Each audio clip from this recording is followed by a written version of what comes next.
Warm greetings from the High 10. It is Everyday Shenanigans on this Friday, September 18, 2020. I want to bring you a story out of Memphis, Tennessee. It's a long read, so bear with me.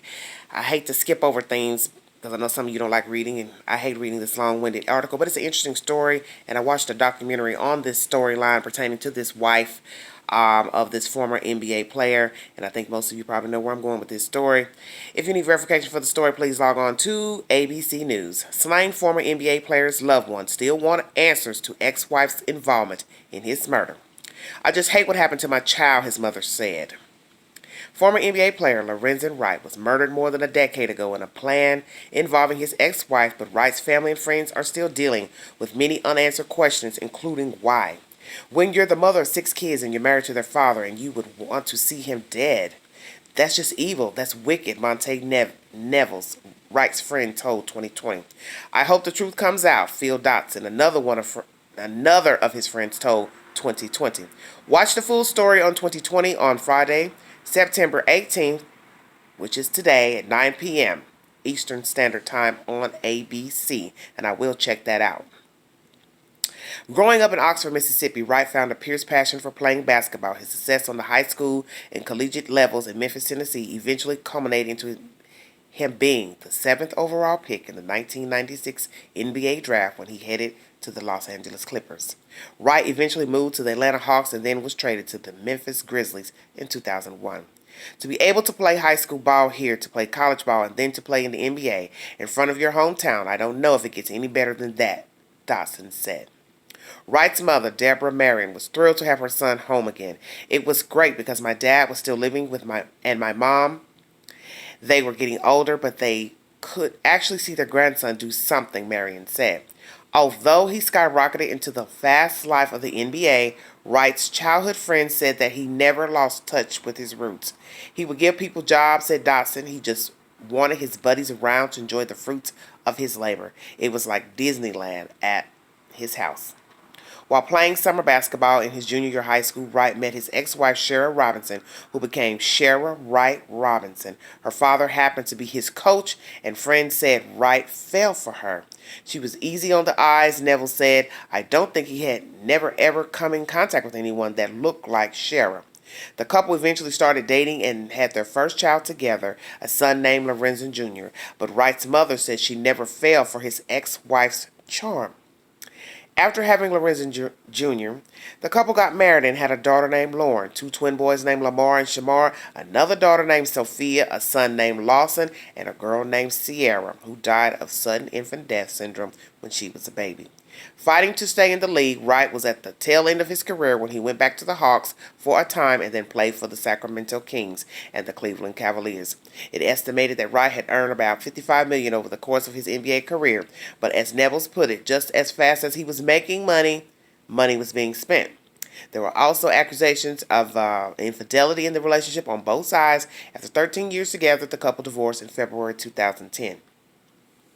Lorenzen told me the marriage ended because he didn't trust Shara anymore and she felt the same about him, but they were still going to try to find a way to raise these kids, said Mike Gibson, another one of Wright's friends. I think what happened to the marriage was that they grew apart, Dotson said. By summer 2010, Wright was living in Atlanta with Gibson, while his ex-wife remained in Memphis with the kids. Yet Gibson said Wright still had an intimate relationship with his ex-wife. One weekend, Wright flew home to Memphis to attend his daughter's dance recital and his sister's baby shower. He called Dotson and the two arranged to hang out. It was July 19, 2010. Completely unexpected, out of the blue, he calls me and says, "Hey, bud, I'm in town. Let's hang out," Dotson said. So he comes over, we're kicking back, we're relaxing, smoking cigars on the patio. That evening, Dotson said Wright's ex-wife called him demanding that he bring their son back home now. And he was like, "Okay, all right, fine. I don't want to argue with you," Dotson said. So we drove to the house. And when we pulled up at the house, he said, "I'm going to go in here and I'm going to calm her down and I'll call you later and then we can go out." Dotson said that was the last time he saw Wright. Hours later, just after midnight, a Germantown, Tennessee 911 operator responded to an upcoming call. On the call, a voice could be heard yelling, "God!" expletives before it was followed by gunshots. "Hello, hello," the dispatcher said over and over again, but the phone remained silent. The Germantown Police Department, which declined to comment to ABC News for this report, did not follow up on the call. It wasn't revisited until 9 days later when the Memphis Police Department investigated Wright's disappearance. At the time, a review by the Germantown Police Department concluded that the dispatchers had properly followed procedures. Marion, who had reported her son as a missing person, said she became suspicious of ex-wife. In the days after Wright went missing, she said his ex-wife told her Wright was with some women. I kept calling him all day, and he didn't answer the phone, said Marion. This is what I told her. Sheriff, where is he? You need to let us know. She's constantly saying about other women. He was with some women. Wright Robinson, however, also claimed to investigators that there was a drug connection. She told investigators she had last seen Wright drive off with an unknown man carrying a box of drugs that she claimed he was trying to sell. She also claimed armed men wearing trench coats had recently come to the home looking for Wright. Wright was never implicated in any criminal activity. 9 days after the distressing 911 call, after Memphis police found out about the 911 call, they were able to pinpoint where it was made. This eventually led them to Wright's remains in a wooded area on a desolate road that he used to take to get to his mother's house. His body had gunshot wounds. His mother and friends were in disbelief when they heard the news. It seemed to Gibson that this would be an easy case to solve. He's a celebrity from Memphis, so I thought this would be an open and shut case, he said. Never in my life did I think it would take so long to solve. Police ruled the case a homicide and began investigating. Wright Robinson denied any involvement during questioning with police, as well as in local TV news interview. The criminal case turned cold for the next 7 years. Meanwhile, Wright Robinson moved on with her life. But in those Wright's corner said some of his ex-wife's behavior was unusual. For one, she was accused of misspending some $1 million life insurance policy money intended for the kids' benefit, which Wright had purchased as a condition of their divorce settlement.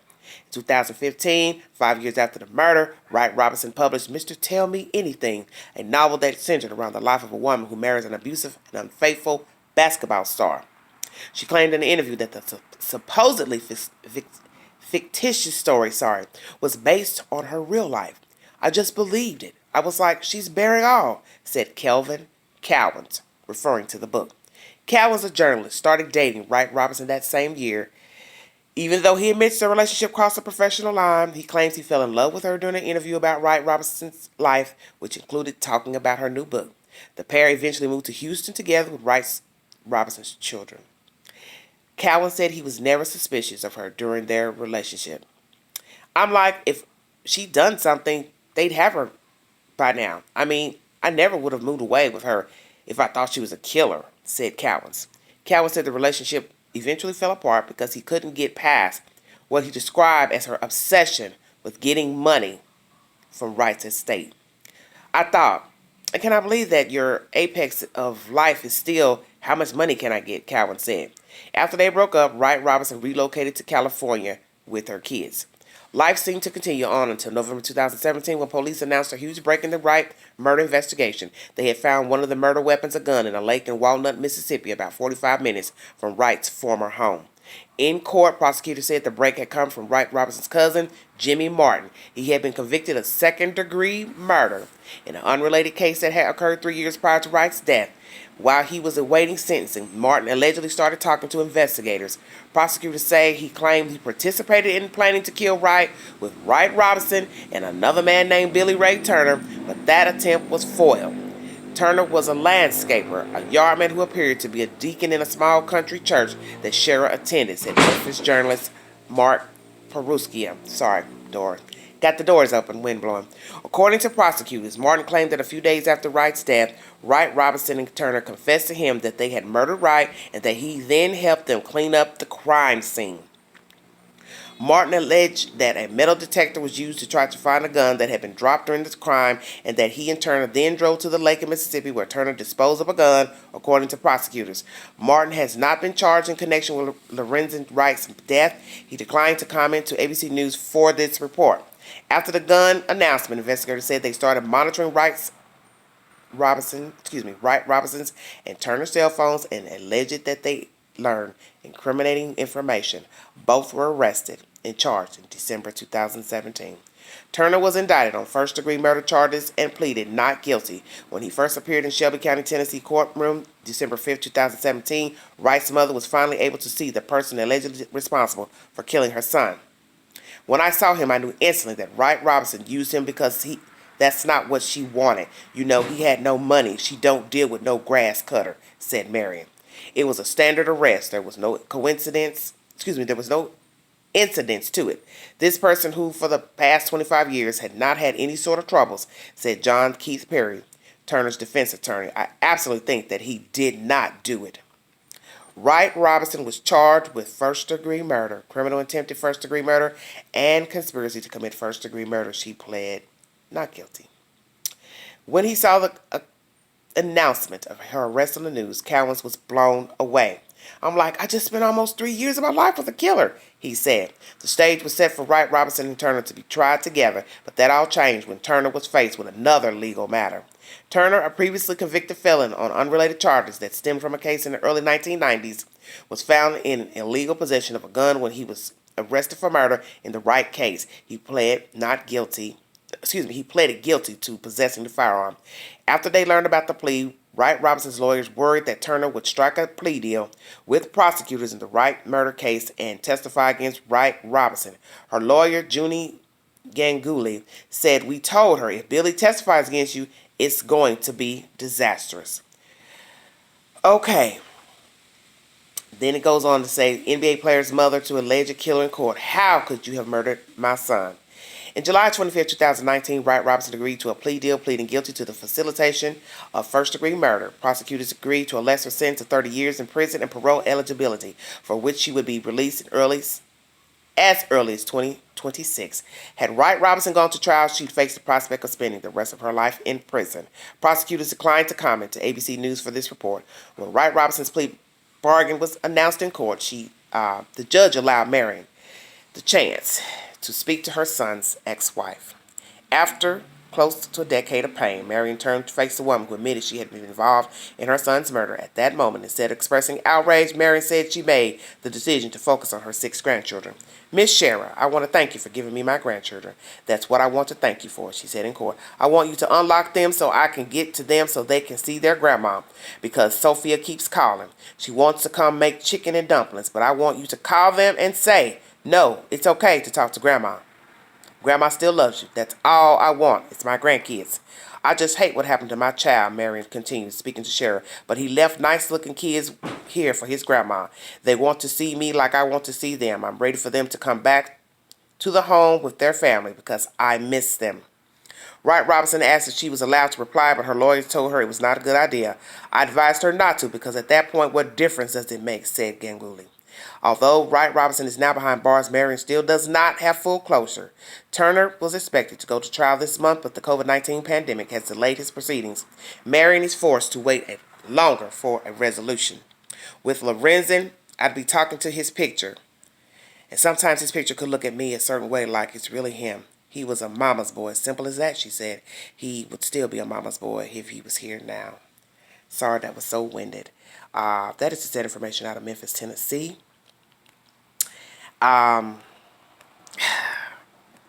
ABC News is the source. The story is airing tonight. Interviews about the storyline on 2020, 9 p.m. Eastern Standard Time. I watched this documentary about her. I'm assuming this gentleman is the guy who was in this documentary because it's been, I don't know, been over a year or two. It might have been 2 or 3 years ago when I watched the documentary. Anyway, I really can't even remember, but it wasn't a long time ago. And the first thing I thought when I watched the documentary, it may have been on YouTube, I knew something wasn't right with her. It was just something about her, the way she was talking. This courtroom appearance that they're speaking of, where the mother spoke to her, the mother-in-law spoke to her, the ex-mother-in-law, Lorenzen's mom, and she was very diplomatic.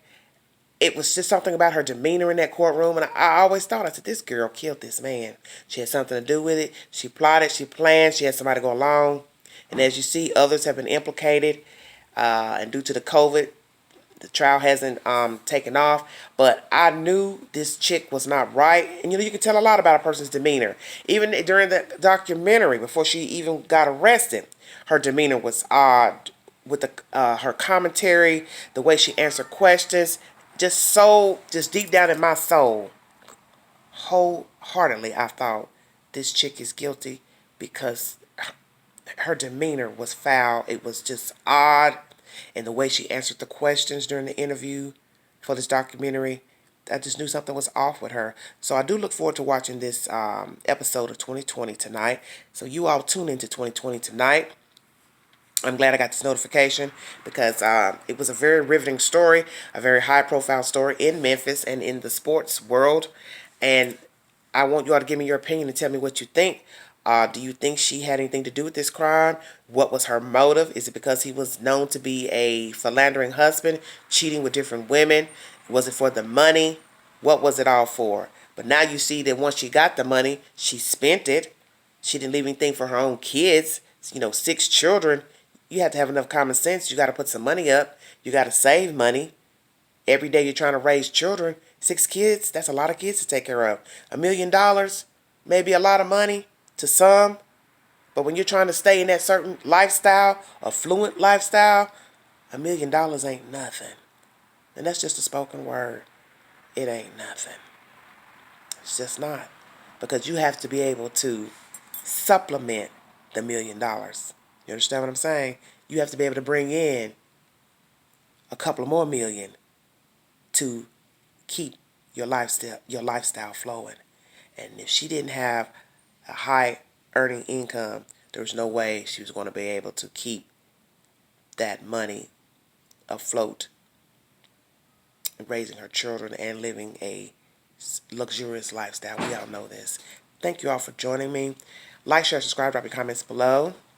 Tell me what you think. Do you think this lady's behind this crime? What do you think about her coming up for parole in 2026? Because we're already coming out of 2020. And this would be real messed up. Homegirl be on the street in 2026, walking around, knowing she done killed that man, conspired to kill that man. It's all the same to me. Even if you don't pull the trigger, wield the knife, you're guilty. Just from orchestrating, facilitating. Drop your comments below. Tell me what you think. Thanks for joining me. Sorry that it was such a long article, but they wanted to give you the details, and there they are. You all have a safe weekend. Hello to everybody. Thanks for your support. I really appreciate it. This is Everyday Shenanigans. You all have a good weekend. Bye-bye.